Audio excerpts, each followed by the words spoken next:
जय जय श्री राम, जय माँ काली, जय भारत, जय नेपाल। आप समस्त नेपाल वासियों को अमित राणा का नमस्कार। अभी हमारे विश्व हिंदू साम्राज्य के अंतर्राष्ट्रीय अध्यक्ष डॉक्टर नरेंद्र यादव जी से हमारी फोन पे वार्तालाप हुआ और हमने नेपाल की स्थिति और परिस्थिति पे अपनी नज़र रखे हुए हैं। और दूसरी बात की जो ये क्रांति आया है डॉक्टर नरेंद्र यादव जी और गंगा पसाई जी के द्वारा जो हिंदू राष्ट्र की मांग चल रही है, क्योंकि आप लोग को पता होगा कि आज से 10 साल पहले तक नेपाल जो है हिंदू राष्ट्र था, लेकिन कुछ वामपंथियों के द्वारा, उग्रवाद समर्थकों के द्वारा सरकार बनाई गई और उस सरकार ने सनातन परिवार को कुचलने का काम किया। नेपाल को हिंदू राष्ट्र से बर्खास्त किया गया। नेपाल के समय सनातन परिवार को, हिंदू परिवार के ऊपर अत्याचार किया गया, माँ बहनों के ऊपर अत्याचार किया गया। विशेष धर्म और एक विशेष मजहब वाले को बढ़ावा दिया गया, क्योंकि ये वामपंथी सरकार है, चीन के इशारे पे चलता है और चीन का आप लोग से छुपा हुआ नहीं है। तो मैं एक बात आप लोग को बता दूं कि नेपाल हिंदू राष्ट्र था, हिंदू राष्ट्र है और हिंदू राष्ट्र रहेगा। और भारत और नेपाल की बेटी और रोटी का रिश्ता है।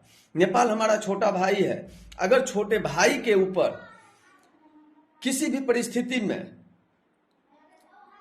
कोई भी अत्याचार होता है तो उस बड़ा भाई का फर्ज बनता है उसके साथ कंधे से कंधे मिला के खड़ा हो।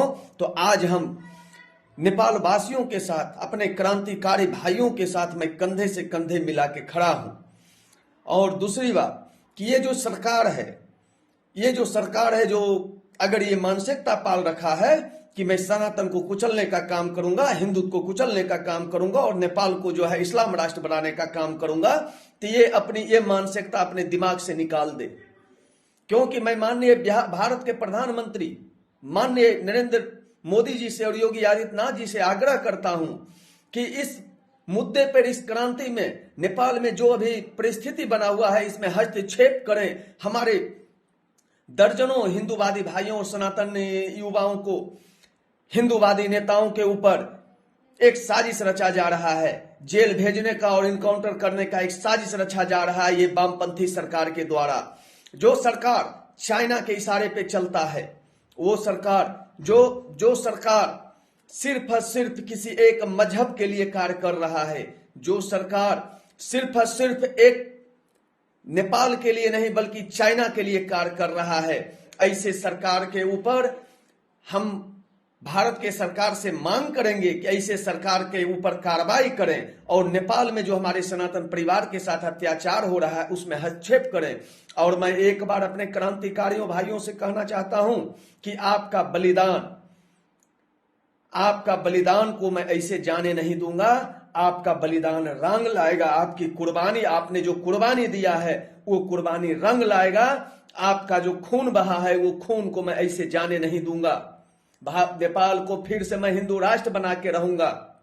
और भारत जो है एक कदम हिंदू राष्ट्र की ओर चल चुका है। आपको पता होगा कि कल जो वक्फ बोर्ड के बिल पास हो चुका है भारत में, माननीय नरेंद्र मोदी जी के नेतृत्व में, यहाँ के कुछ कटमुल्ले नेता थे, टोपी छाप नेता थे जिन्होंने विरोध किया, लेकिन श्री राम की कृपा और मां काली की कृपा से वो बिल पास हुआ। तो भारत भी जो है एक कदम हिंदू राष्ट्र की ओर बढ़ चुका है।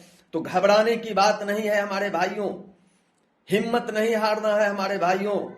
ऐसे नेता जो कुर्सी पे बैठे हुए, जो पावर का यूज कर रहे हैं, इनकी पावर सिर्फ पावर है कुर्सी, और हमारा जो पावर है, हमारा सनातन परिवार हमारी ताकत है और उसकी ताकत है सिर्फ कुर्सी। जिस दिन कुर्सी पे से उतर गया, एक कुत्ता नहीं पूछेगा वैसे नेता को, एक कुत्ता नहीं पूछेगा जो नेता सनातन के विरोध में और राष्ट्र के विरोध में कार्य कर रहा है। इसलिए मेरे नेपाल वासियों से आग्रह है कि कंधे से कंधे मिला के आप लोग चलें, जाति से उठ के, क्षेत्रवाद से उठ के सनातन के लिए एकजुट हों और नेपाल को फिर से हिंदू राष्ट्र बनाने का काम करें।